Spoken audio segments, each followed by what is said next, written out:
ಆತ್ಮೀಯ ಬಂಧುಗಳೇ, ಶ್ರೀಮದ್ ಭಾಗವತಂ ಸ್ಕಂದ 3 ಭಾಗ 1 ಅಧ್ಯಾಯ 13 ವರಾಹಾವತಾರ. ಇದರಿಂದ ಇವತ್ತು 48ನೇ ಶ್ಲೋಕವನ್ನು ತಿಳ್ಕೊಳ್ಳೋಣ. ಶ್ಲೋಕ 48. ಯ ಏವಮೇತಾಂ ಹರಿಮೇಧಸೋ ಹರೇಹೇ ಕಥಾಂ ಸುಭದ್ರಾಂ ಕಥನೀಯಮಾಯಿನಃ ಶೃಣ್ವೀತ ಭಕ್ತ್ಯಾ ಶ್ರವಯೇತ ವೋಷತೀಂ ಜನಾರ್ದನೋಸ್ಯಾಶು ಹೃದಿ ಪ್ರಸೀದತಿ.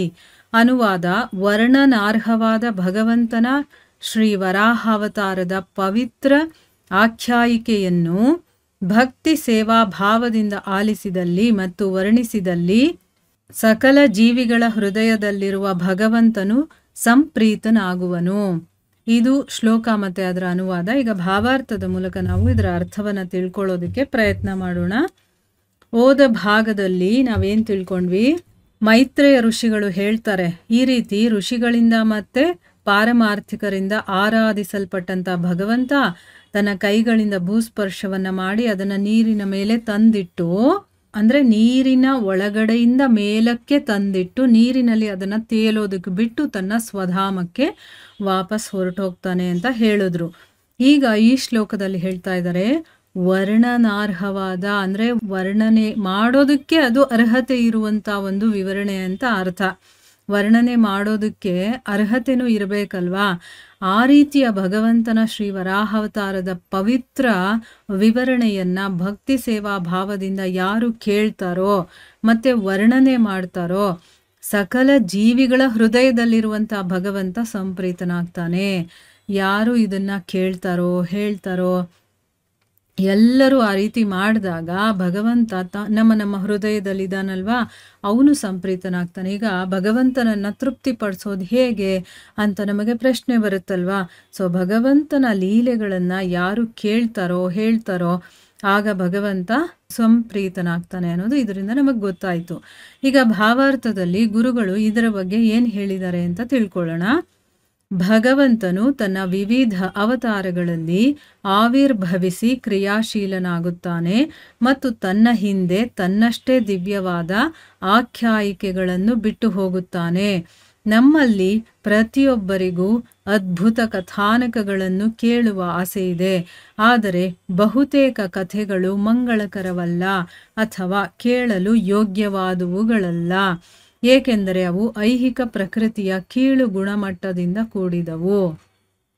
ಇಲ್ಲಿ ಭಗವಂತ ಬರ್ತಾನೆ, ಬೇರೆ ಬೇರೆ ರೀತಿಯ ಅವತಾರಗಳಲ್ಲಿ ತನ್ನನ್ನು ತಾನು ಆವಿರ್ಭವಿಸಿಕೊಂಡು ಅಲ್ಲಿ ಕ್ರಿಯಾಶೀಲನಾಗ್ತಾನೆ. ಅಂದರೆ ಏನೋ ಒಂದು ಕೆಲಸವನ್ನು ಮಾಡ್ತಾನಲ್ವ ಅವನು.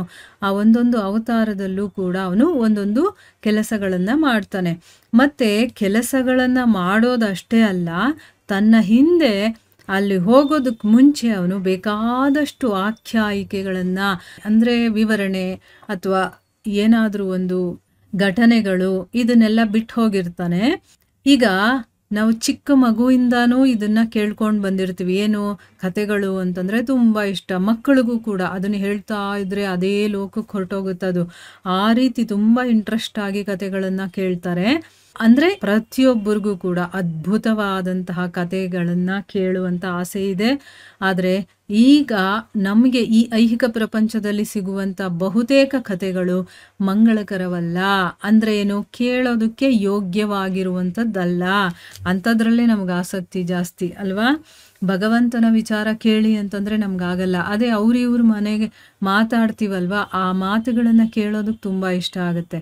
ಆದರೆ ನಿಜವಾಗ್ಲೂ ಆ ರೀತಿಯ ಮಾತುಗಳನ್ನು ಕೇಳಬಾರ್ದು. ಯಾಕೆ ಅಂತಂದರೆ ಅವೆಲ್ಲನೂ ಕೂಡ ಈ ಐಹಿಕ ಪ್ರಕೃತಿಯ ಕೀಳು ಗುಣಮಟ್ಟದಿಂದ ಕೂಡಿರುತ್ತೆ. ಕೀಳಾಗಿರೋದ್ರಿಂದ ಅಂಥದ್ದನ್ನು ಕೇಳಕ್ಕೆ ಹೋಗಬಾರ್ದು. ನೋಡಿ, ಈ ಒಂದು ಜಗತ್ತಿನಲ್ಲೂ ಕೂಡ ಒಳ್ಳೊಳ್ಳೆ ವಿಷಯಗಳಿದೆ ಕೇಳೋದಕ್ಕೆ, ಆದರೆ ನಮಗೆ ಯಾವಾಗಲೂ ಕೀಳು ಮಟ್ಟದ ವಿಷಯಗಳನ್ನು ಕೇಳೋದ್ರಲ್ಲಿ ಆಸಕ್ತಿ ಜಾಸ್ತಿ ಇರುತ್ತೆ. ಸೊ ಆ ರೀತಿಯನ್ನು ಕೇಳಬಾರ್ದು. ಪ್ರತಿ ಜೀವಿಯೂ ಶ್ರೇಷ್ಠ ಗುಣವುಳ್ಳ ಚೇತನಾತ್ಮನು. ಅವನಿಗೆ ಐಹಿಕವಾದ ಯಾವುದೂ ಮಂಗಳಕರವಲ್ಲ. ಬುದ್ಧಿವಂತರಾದವರೆಲ್ಲರೂ ಭಗವಂತನ ಆಖ್ಯಾಯಿಕ ಚಟುವಟಿಕೆಗಳನ್ನು ಖುದ್ದಾಗಿ ಕೇಳಬೇಕು ಮತ್ತು ಇತರರು ಕೇಳಲು ಕಾರಣಕರ್ತರಾಗಬೇಕು, ಏಕೆಂದರೆ ಅವು ಐಹಿಕ ಅಸ್ತಿತ್ವದ ಕಷ್ಟ ಕ್ಲೇಶಗಳನ್ನು ನಿವಾರಿಸುತ್ತವೆ.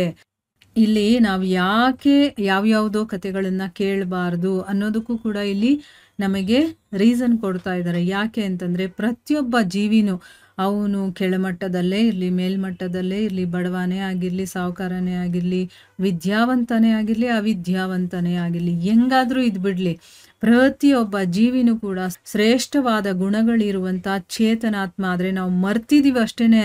ಆದರೆ ನಾವೆಲ್ಲರೂ ಕೂಡ ಶ್ರೇಷ್ಠವಾದಂತಹ ಚೇತನಾತ್ಮರು. ಅವನಿಗೆ ಐಹಿಕವಾಗಿ ಇರೋದು ಯಾವುದೂ ಕೂಡ ಮಂಗಳಕರವಾದದ್ದಲ್ಲ. ಆಯಿತಾ? ಈ ಐಹಿಕಕ್ಕೆ ನಾವು ಸೇರೇ ಇಲ್ಲ. ಈ ಶರೀರ ಕೂಡ ಈ ಐಹಿಕದಲ್ಲಿರುವಂಥದ್ದು.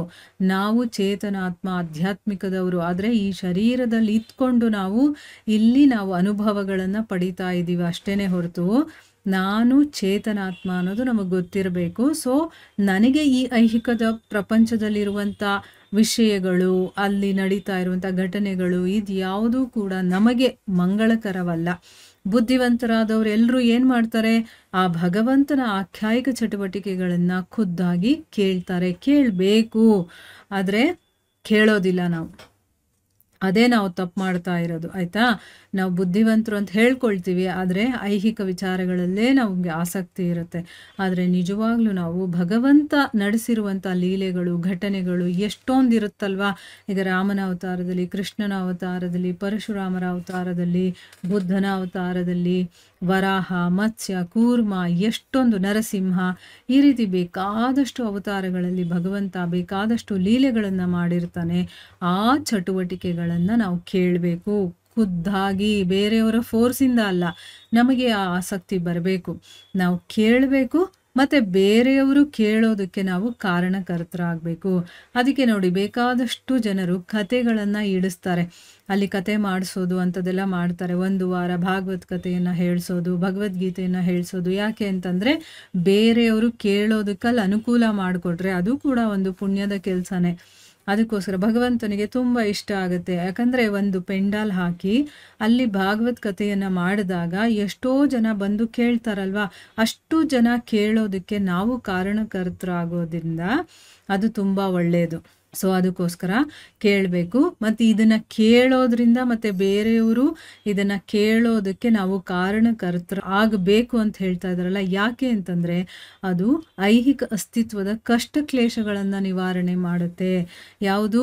ಭಗವಂತನ ಕಥೆಗಳು. ಈಗ ನಾವು ಭಗವದ್ಗೀತೆ, ಭಾಗವತ ಇದನ್ನೆಲ್ಲ ಕೇಳ್ತಾ ಇದ್ದೀವಲ್ವ. ಯಾಕೆ ಕೇಳ್ತಾ ಇದ್ದೀವಿ ಅಂತಂದರೆ ನಮಗೆ ಇರುವಂಥ ಈ ಐಹಿಕ ಅಸ್ತಿತ್ವದ ಕಷ್ಟಗಳನ್ನು, ಕ್ಲೇಶಗಳನ್ನು ದೂರ ಮಾಡುತ್ತದು.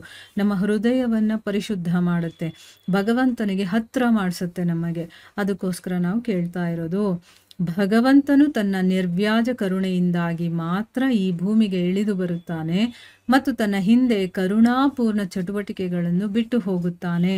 ಅದರಿಂದ ಭಕ್ತರು ಪಾರಮಾರ್ಥಿಕ ಪ್ರಯೋಜನ ಪಡೆಯಬಹುದು. ನೋಡಿ, ಭಗವಂತ ನಮ್ಮ ಮೇಲೆ ಕರುಣೆ ಇಟ್ಟು ಬರ್ತಾನೆ. ಅವನಿಗೆ ಬರಬೇಕು ಅನ್ನೋದು ಏನೂ ಇಲ್ಲ.